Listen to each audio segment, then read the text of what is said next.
And we are back for the second game of the day. It's my fault I said interview, but we don't have that one. So it's on me. Apologies. We have UniQ versus Rate. And it's don't you say no to the camera, Jamada. Don't.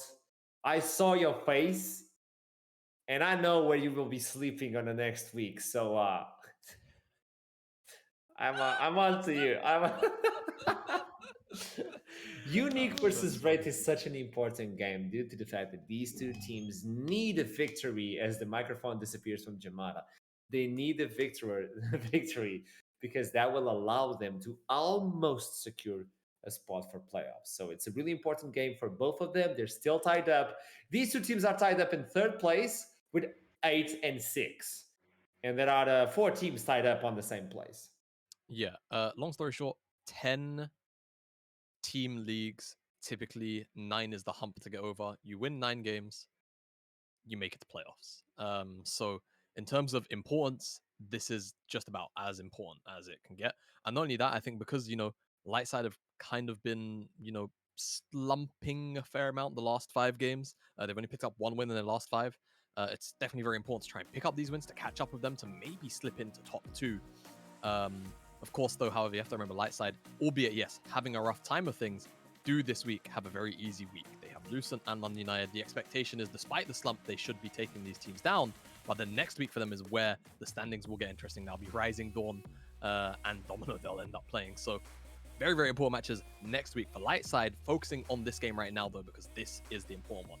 Winning this game all but should guarantee you playoffs. So losing is just going to feel plain and simple, it's just going to feel bad, especially if we end up seeing upsets like potentially Rising Dawn being natives later on, or it's the game after this actually. So trying to pick up every win that you can to give yourself as high a chance of making it into playoffs is pivotal. Looking towards picks and bans though, we've seen so many Pike-driven bans towards Ron Bengi and Goffe.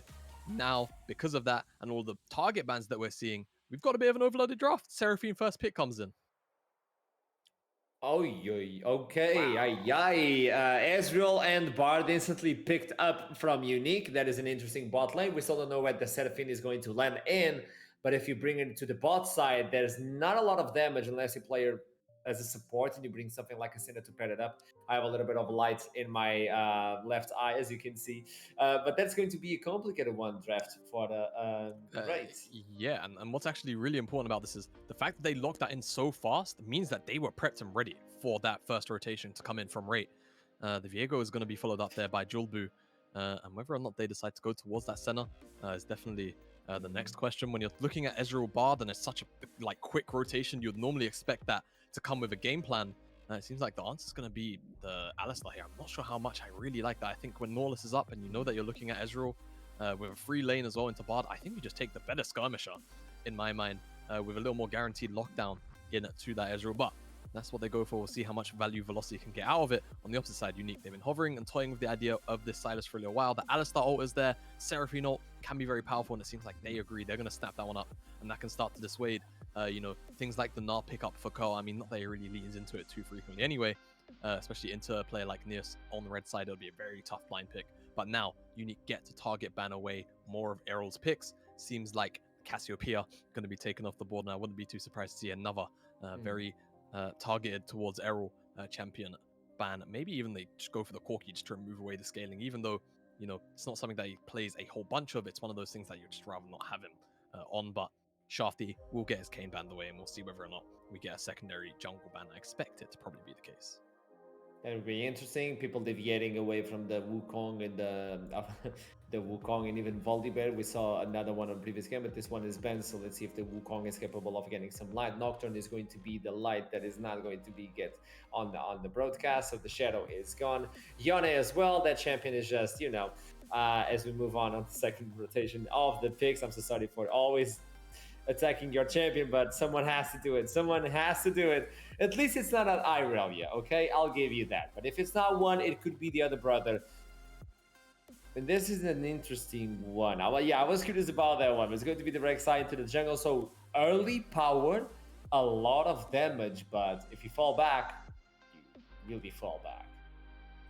Yeah, falling behind on Rek'Sai just doesn't really feel good ever. And I think at the moment, Raid have a composition that would really kind of just make Rek'Sai's life a living hell. And they still have the opportunity to pick up, something mobile in the mid lane. Maybe something like LeBlanc could work fairly well here in terms of dealing with that. But we mentioned the Corki. UniQ decided to go towards that Yone ban instead. The Corki comes in as an answer. Does make it, a safe, slow scaling lane to sort of play through eventually. But the thing is, Curl is now going to have to blind pick into Neos. And if you go for something, with too many open counters, Neos is just going to take up, the mechanical skill check side of the matchup and try and 1v1 you over and over and over again. I think Rate could be in a little bit of danger. Going blind Gangplank when Irelia's up into Neos, that's a really big throwdown. That's what they're going to do, and it's really going to give them a whole bunch of scaling at the very least, right? Gangplank, Corki, Seraphine, Seraphine, Viego. It's really hard to stand up to the late game that kind of composition, especially when you have the front line on top of that of the Alistar to try and provide peel, or try and give a little bit of primary engage time. But I think the big thing for him is going to be disengaging the Rek'Sai. It seems like UniQ at the very least will actually go towards the Ornn, and definitely a bit of a shock. I think when you look at the kind of player Neos is, you'd expect him to try and go for something like the Irelia, the Camille, even the Fiora, maybe one of these duelists to try and shut down the Gangplank early on. But I kind of like this because UniQ were lacking, another go button. They have the Bard ultimate, but it's not always going to be the most confirmed thing to find. Bringing in another source of non-committal engage with the Ornn, I think, gives them a lot more flexibility to try and find these pick targets and turn it into greater team fights. We haven't seen an Alistar in a long time as well, so this is going to be interesting on the damage department. You have the Viego, which is not only AD, but percentage damage. You have the GP that can adapt. The Corki can go AP. So even with the Seraphine Alistar, do you believe they have enough damage to pilot this one versus a composition that is kind of beefy on the other side? Yeah, no, they definitely should do. No matter what, look, if you ever ask, does it have enough damage, but it has a Corki in it? The answer is yes. Always yes. The answer is always yes. And GP. So don't worry about it. They're always going to be fine. Yes, the front line can eventually get to a point where it's going to be fairly tanky, but again, it's mostly just going to be the Ornn.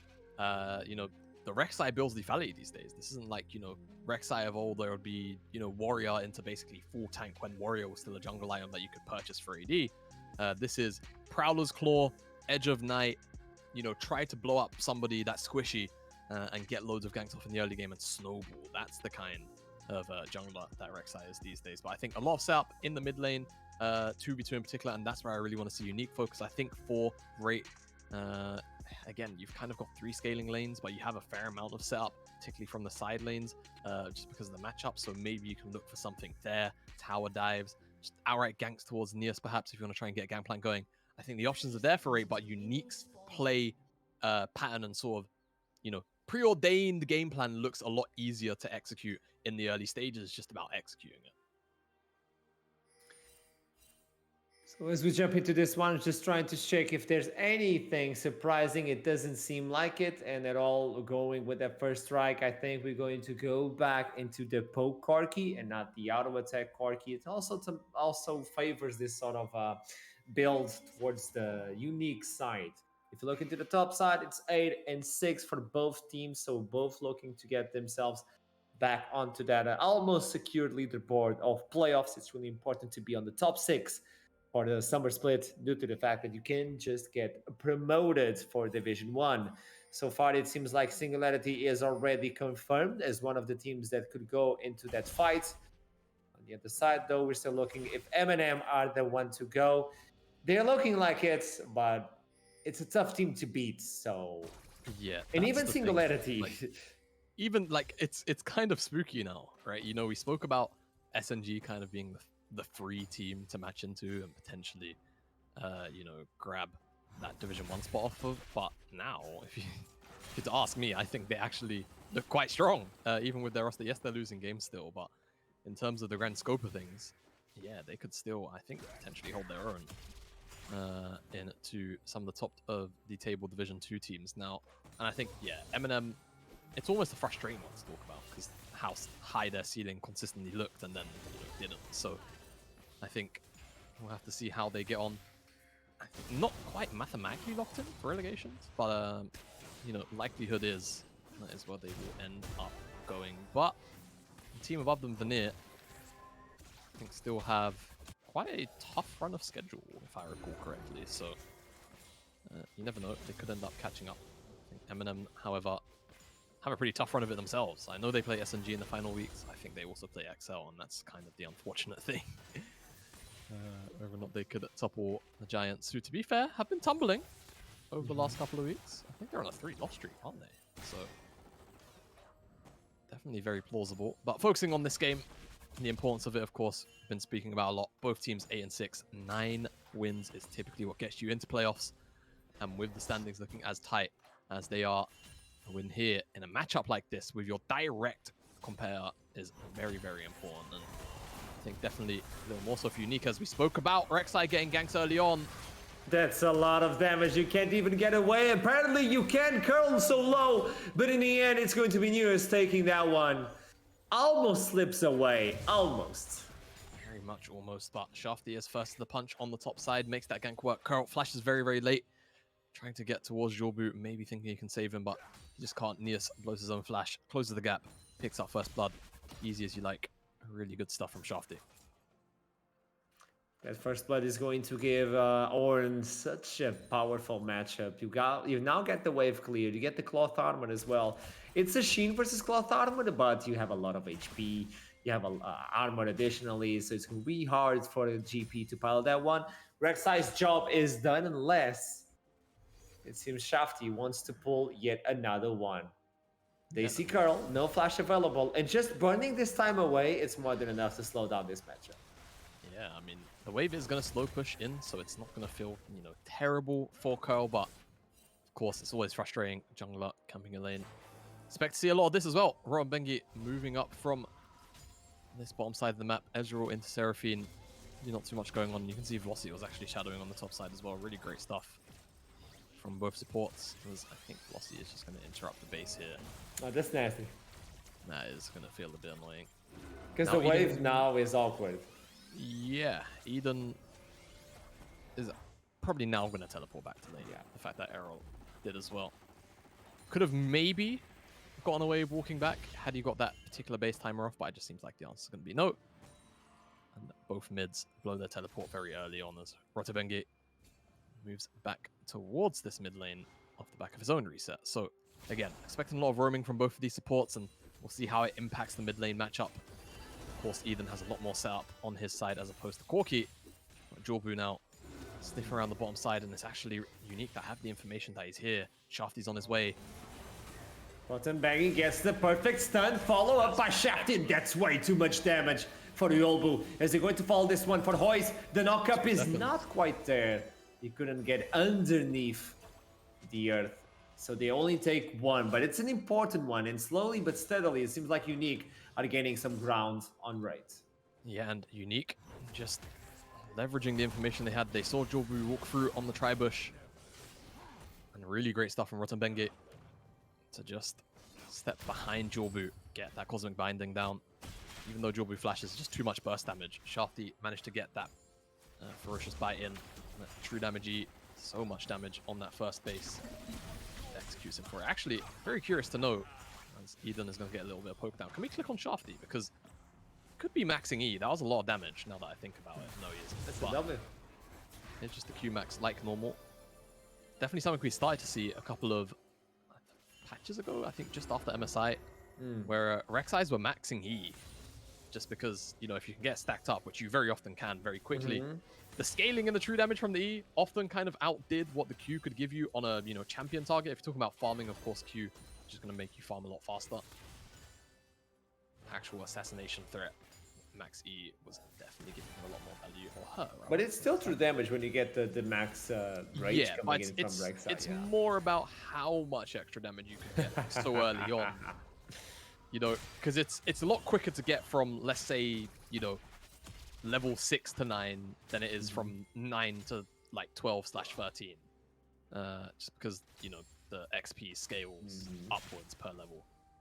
So gaining early access to that maxed out E just gave you so much extra assassination threat, which you probably should have had at that kind of time in the game. But that is important because Shafty, even though he's not maxing the E, is still dealing a lot of damage with the Q, and that means that his lead, the way he was able to put himself right now, is going to provide this Rek'Sai with the early game that you really need. 2,800 in terms of gold. That is going to be a good one for him. Getting the level 6, so we can now go for the lane and execute the enemy. Unless they have a way of running away. Shafty is going to be caught by Velocity. You wanted to go for the mid lane. It's more about where are you going to use that ultimate. The first one, it's not like a Nocturne where you can apply pressure global, but that's going to be an execute. So if you want to go to the top side, GP could be a good target because his flash is still under cooldown. Yeah, definitely a good call. We'll see what Shafty wants to do though. He has his own flash, right? So very easy for him to make it into a lane and snowball somewhere. But I think the fact that we've got lane priority in the mid lane, Ron Bengate has also moved up here. Just going to look to take that one down top side. Also has priority. So pretty free Herald. Objectives going the way of UniQ. And I think it does kind of make sense, right? You have that mid lane matchup in your favor. Top side, just a good timing from Neos to have that wave in. Cannon Barrage is going to come and sky out, but everybody knew what was going on anyway. No, Eden will get poked out a bit, but should be all right. The rotation's coming in late, but this Herald is always... You know, wait! There was no smite, Yamada! They didn't have smite on that fight and they still took it. They risked it. They gambled it, and now it's GP with the ultimate. With the Herald. This is going to be so valuable for Raid. Oh no. Thanks for the leech. No, don't replay it. No, don't. You gotta do it. Jamada, you gotta do it. No, man, I can't. What happened? Like, it's a... Don't tell me he's able to cue the barrel.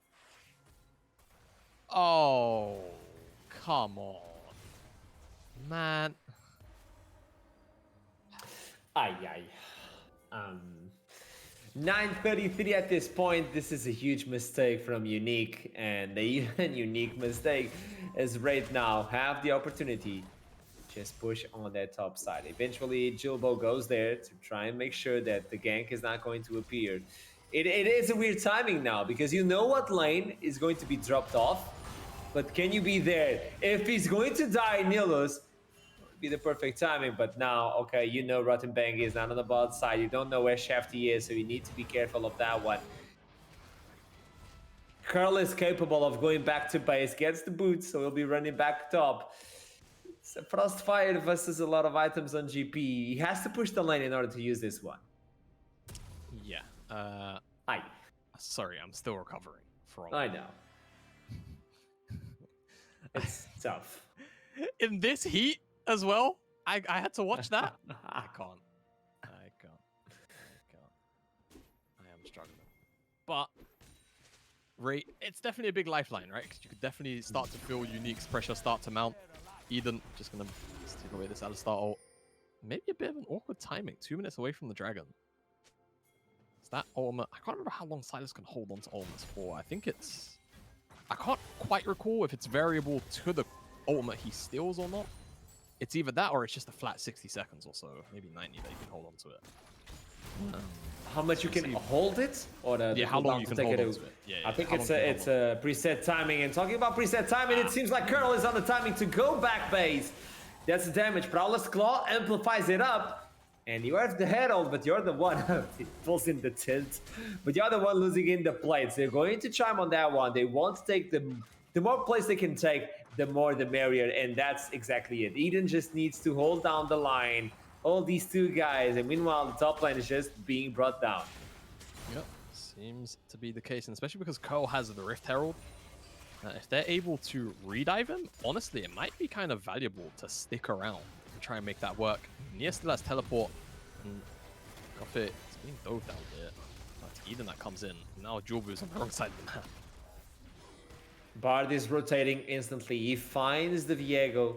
The stun is not going to be provided due to the fact that he just can't be on the front line. Even though you bring the ultimate from the Bard, it's not enough. Velocity pops his own unbreakable will. And here comes the Forge of the Old God. Doesn't get a single knock up. Velocity is just too slick. And here comes the Encore. Everybody's dancing. But I believe Velocity is the one on the grave dancing. It's 1-for-1 in the end of the day. But it's a support for the mid laner though. Yeah, and I just don't know how valuable that is for UniQ. Shafty's also stayed on the top side. think he's going to try and pick on Gangplank so he can't use the Herald, but he needs to go right now because Cole's going to get the Indicator. And he's probably going to drop it in a second. He's trying to move down to the mid lane. Shafty has him on vision. He has to interrupt it. Like, he has to be on top of him right now. But he's going to still get the cast off, it seems. He knows where he is. He can go back in. The Prowler's Claw seems to be off cooldown. Oh! Okay, but they now know where it's going to be. There's no tempered fight, though. Yeah. That's a big problem. Bard is also down. That's one of the core strengths of having Bard on your composition, typically. You get to stop the Bard, or the Herald rather, with that Bard charge, but Herald will go down, and Curl is actually, I guess, still a place for himself. Accelerate the GP, he kind of needs it. Yeah, he does. He's going to teleport to the top side and pick up that wave as well. Dragon was picked up off screen, by the looks of things, as well, by Rake. So, very nice of them to get that one. And all of a sudden, all of that pressure that was mounting in the early game from Shafty, in terms of the global map pressure of picking up those early objectives and maybe getting a dragon snowball going, kind of just dissipates off kind of strange decisions. Map wide, still has himself a fairly sizable individual lead, but again on Rek'Sai, into champions like Seraphine, Corki, how much is that lead going to matter in about 15 minutes time? I could use just to get the cooldown off. Couldn't get anything out of that time, but Cole almost popped off as well. Is looking now to get the mythic, or maybe not. Double long swords on top of the Manamune. Is this gonna be... Nah. Not back to back. Nah. Oh, wait. Okay, this one could be Ravenous Hydra. Interesting. So you ditch the mythic for the third one, and then when you get it, that's a lot of penetration all of a sudden. Okay, I understand it. Okay, okay. Thank you. I can't recall exactly where the adaptation came from. I think it was actually the LCK. But the thought process is, hey, I can kind of just infinite sustain as well if I ever do get poked out. You still get a whole bunch of AD and AoE damage off of the Hydra itself too, so there's no real harm in going it. And it just makes the rockets, splash a little bit more. Plenty of different things. I personally still like Lumens. I think flat out, pound for pound, deals more damage. But this way, it does keep you in the AD side of things for a little longer. Which I guess, technically the power curve, in theory, should be a bit smoother for the Corki. And then once you pick up the Ludens, the pen, of course, the proc of it itself deals a whole bunch of damage channels. 15 minutes in, we're talking about what could be for the third item of this game. Both, well, all players are looking for the Mythic right now, as Rotten Bangi loses way too much HP. As the Herald is being done, no one is there, so I doubt Shaft is going to lose this one. They're going to lose the turret in the mid lane. So Herald for mid lane, opening up the map for that objective. Eden on the bottom side, trying to stop Herald. And Goof is still not at that point of the Ezreal. And even though it's not the same, you can't compare the both. It's still an Ezreal versus a Corki. So if Ezreal gets access to at least 2 items, maybe he can slow down the poke from Herald, and maybe he can bring his own poke. At least the team against Ezreal is a little bit squishier than the team versus the Corki. Yeah, definitely the case, but champions, it feels like they deal damage straight up. Straight up, yes, but like kind of in different patterns, because Ezreal's damage is definitely very much over time, and yes, it can come out in bursts if you kind of dump all of your spells into one target, but Corki's damage always comes in bursts. And those bursts can be very, very impactful. Especially if he finds the very squishy, Rek'Sai, Ezreal in particular. If he's able to just kind of neutralize him out, that's the big deal. But still, I think, like you say, it's a short bow. Oh, okay. Chamada. It is. Back-to-back shield bow. Okay, Jamada, you were saying, okay, I'm really happy that I'm back on Division 2 because it's wild. It's not Wild Rift, but it's still wild. And you remember that week where we had a lot of Cassidans in the mid lane and nobody knew why? Yeah. It's the same. It's starting to feel like that, yeah. If we get a third Corki today with Shield Bow, you know it's the same. I hope not. I'm just gonna say I hope not. Stay silent. Well, actually, no. There's a dragon of 15 seconds. Take a step back. Look at the map right now, because UniQ definitely have a little more control of the bottom side because they are simply just have more numbers here. They're taking down the tier 1 on the bottom side of the map right now. Ray are playing through the mid lane, more towards that top side. Errol is also on the top lane with teleport, yes, but with no package in hand, to the best of my knowledge. So seems like they're just going to trade this Herald. And the thing is, I feel like Neas could maybe defend this unless Ray overload numbers here. So all things considered, I think he's alright. You can't dive on this tanky. It's just not doable. You can't. Random Zoman already? No, you have to accept it. And since you're going straight up for that belt with the Corki, there's no damage to pile on him. And this is only going to allow UniQ to go to the bot side and push on the turrets. We've seen this team do this constantly in this game. They ignore these sort of matchups that are appearing in the middle of the map. And they're like, okay, we're going for turrets. We know it's about objectives. It's not about the kills right now. Very awkward decision making from Rate there. I think UniQ were expecting Rate to commit to that base too, so they actually could have taken the tier 2 tower on the bottom side and netted themselves so much extra gold, but watch back way. Definitely the safe thing to do when you don't see all of those members on the map. But at the very least for now, Errol finally has that 2-item spike. Let's see what he can get done with it on the opposite side as well. Gufe has the Essence Reaver on top of his Muramana, so both these AD carries online.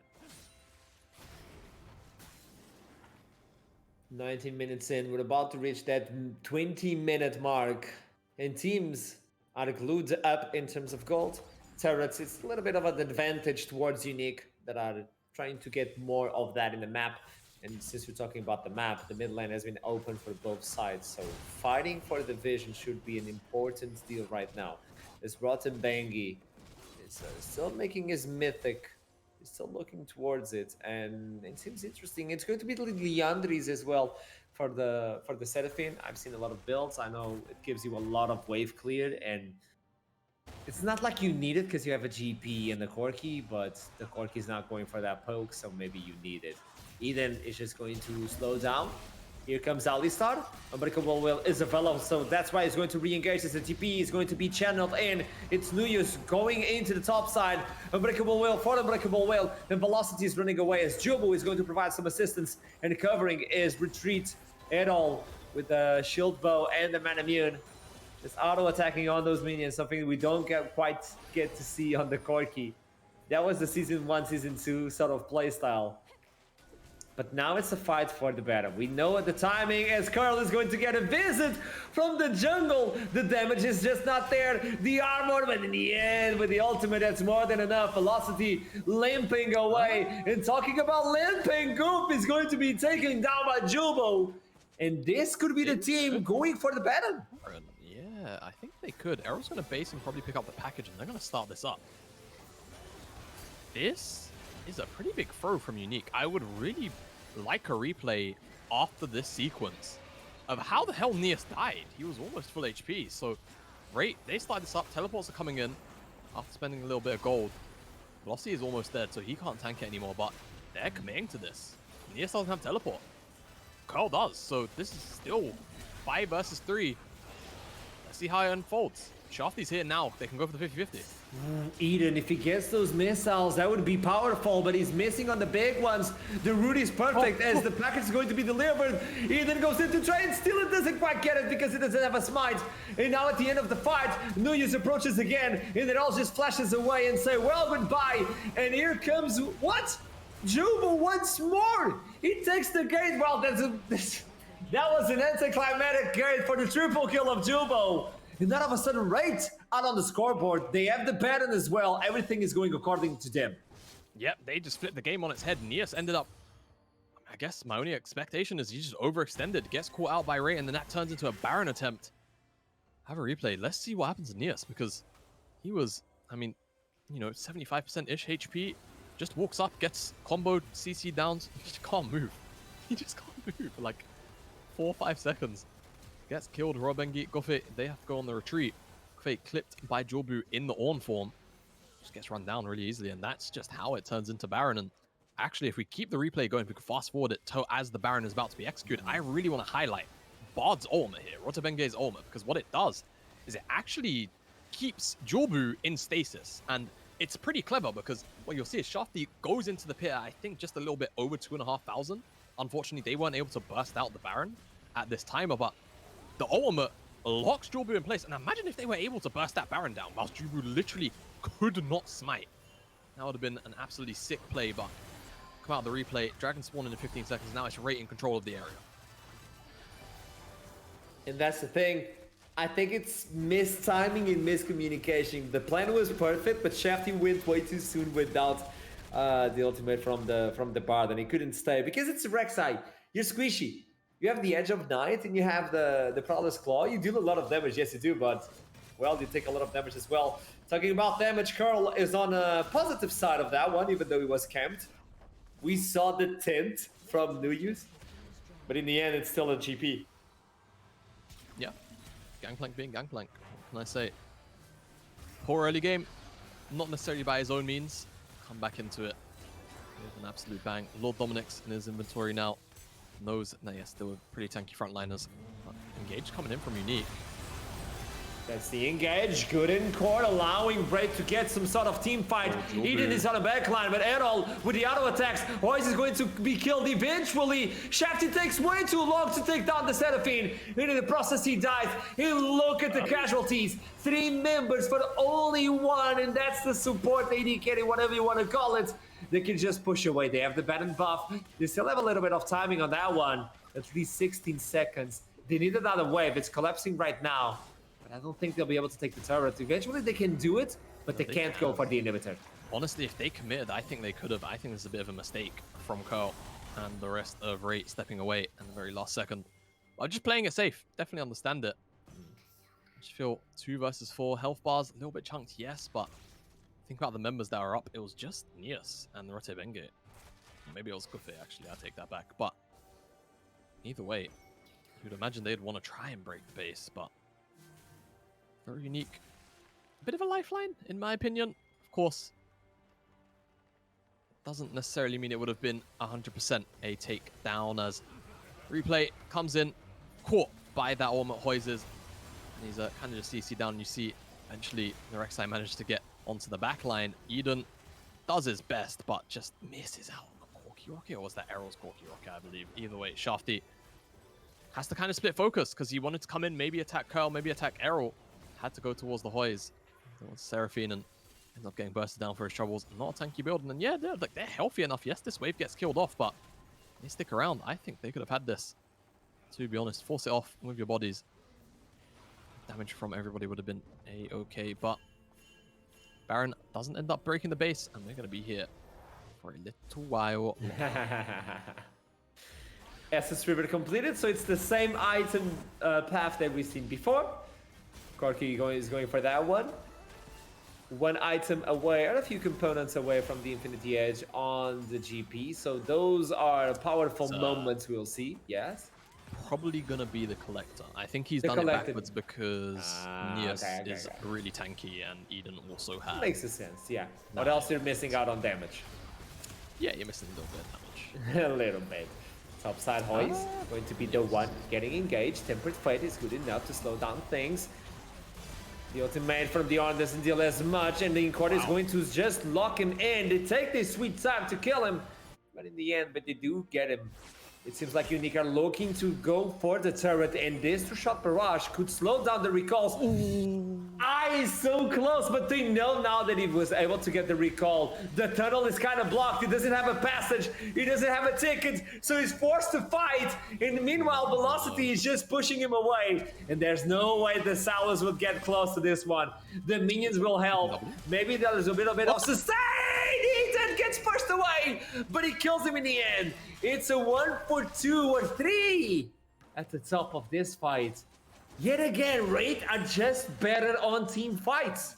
They really have been. They have been outplaying UniQ. It was UniQ that had control in the early game, but just a couple of moments, just I think momentary judgment lapses, putting them in the position that they're in right now. And Rate, they stand 5k up. Important to this game, remember, 9 wins typically. That is playoffs, not only that. UniQ and Rate tied in the standings right now. I think another important thing to note, on top of you know, what we've just said, it's actually Rate that have the head-to-head with UniQ. So if they end up beating them, UniQ won't have even the head-to-head to rely on. They'll have to just, you know, place higher than them. And again, losing this game means you have to look over your shoulder to the likes of Monster, who just picked up their win against Guap. And Monster also end up playing a couple of okay teams, but directly, they also play UniQ. They have the opportunity to tie up with them if UniQ end up losing another game or so. See how things unfold. Folks back in this game. 5K. Great. Commanding lead in gold. Hoy's just picked up that Archangel staff as well. He is very much online. A lot of AP, a lot of anti-healer. Gufe just going to get away from that one. Velocity. Well, damage goes through onto him, but he's okay. Okay, so Cole did go IE, but because he had the pickaxe, that's why I was I don't know. Yeah, but pickaxe goes into collector. I know, right? Yeah, so... but if you go for the pickaxe instead of the dirk, I get confused, so that's why I got you baited. Oh, Tempered Fates is perfect for UniQ. This could be the fight. Rotten Bangin running away. Goof isolated by Velocity. It seems Alistar is way too powerful, way too tanky as Eden approaches this one. He takes the ultimate from Alistar to get a little bit more tanky as the backline is going to be invaded by Shafty. But the Incord is true and gets two of them. One dies in the process before using the ultimate. Eden tanking as much as he can, but slowly and steadily, Wraiths are climbing this fight yet again. The rockets are all no longer available, but the auto attacks from the Corki is there. It's an AD carry. Erol just taking this fight in Wraith, reigning over UniQ at the end of it, even though the perfect start was there for UniQ. It really was UniQ. 3-man Tempered Fate into the ultimate from Ornn. A couple more knocked up off the back of that. You really had to feel like it was theirs to win. Gufe, he's found Erol. Erol's found him. One auto attack, that's done. And, I don't know where that rocket was, but outplayed by Mountain Man. That's right. Now I understand why he's going for the auto attack. Yeah, I guess. Yeah. Still think it's pretty bad. Rotate banging? Nah. Great. They're on the cusp right now of trying to give themselves as good a shot of locking in playoffs as possible. Just trying to go down the list of other teams directly around them as well. They have a head-to-head against Monster. No, they don't have that head-to-head against Monster. Or rather, I'll focus on the replay first. But Tempered Fate, 3 men caught in that. Valk as well, interrupted by Errol, has to force the flash. Shafty on the backside there. Look who he's looking after. I think he's going for Errol originally, then ends up finding Hoy's instead. Frontline fight, kind of just back to front. 4-8, but Velocity just can't stand up to the damage being dumped into him. Eventually, Shafty intervenes in this team fight, but he gets caught out by the Encore, doesn't press the R to try and dodge out on it himself. Unfortunately, he just goes down, and Rate in the extended just have all of the sustain from Seraphine. Not only that, they have the consistent damage, whereas UniQ simply do not, on the healing that comes front from Seraphine over the course of that team fight. Really makes a difference. It's Eden thinks he's not on vision. Simple fact of the matter is he is. Great team fight from Rate. And then eventually, in the very long rundown, Errol did pick up more. So Baron in the back pockets of Rate. They have to go and try and siege up, break the base now of UniQ. That's definitely the expectation, being as far ahead as they are. And Carl picks up a couple of Jilly hooks, and now his Infinity Edge is online. Yeah, he fixed the issue. That is the way to do it. Oh, Tempered Fate, only on one. You need to kill the shield bot, but can you get there? Two-shot barrage connects, but the W is activated in a few seconds, and all that HP will probably go back to full for the Seraphine. There you go, he's gonna use it. Not only him, but even Alistar are going to get back healthy. But the thing is, Ezreal is on that point. And you saw, that was a big one on Goof. That was a big one on Goof. Even though that was a lot of damage, if that was a normal build, he would be dead by now. I agree. Doesn't matter. Yeah, it doesn't matter. I'm just stating a point that I was like, yeah, but I was expecting you to go for the but hey, I'll talk about it. Errol now with no missile, so now it's his time to shine with auto attacks. Just needs to look into the turret.